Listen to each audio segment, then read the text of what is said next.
कि महाराज प्याज क्यों नहीं खाना चाहिए। आपने देखा होगा महात्मा संत प्याज ग्रहण नहीं करते, क्यों? ऐसा कहते हैं कि जब स्वर्ग में भगवान देवताओं को अमृत देने लगे, असुरों को मदिरा पिलाने लगे, तो एक दैत्य था, उसका नाम था स्वरभानु। तो स्वरभानु ने सोचा कि हम पीते हैं तो नशा होता है, देवता पीते हैं तो इनका तेज बढ़ता है, क्या कारण है? तो उनके मन में विचार आया और वो स्वरभानु नाम का दैत्य देवताओं का रूप धारण करके सूर्य और चंद्र के बीच में जाके बैठ गया।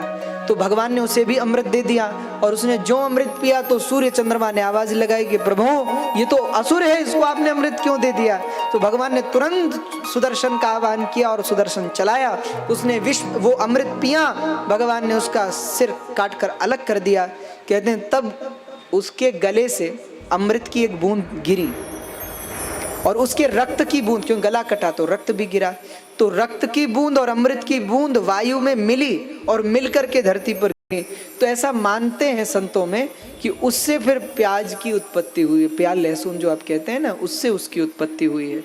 तो वैसे देखा जाए तो हमारे आयुर्वेद में प्याज को औषधि भी कहते हैं, बहुत रोग मिटाता है। लहसुन है, किसी को घुटने की समस्या है, हड्डी की समस्या है, आप लहसुन लो, बहुत रोगों में काम आता है, क्योंकि उसमें अमृत है ना, अमृत की बूंद है तो बहुत गुणकारी भी है।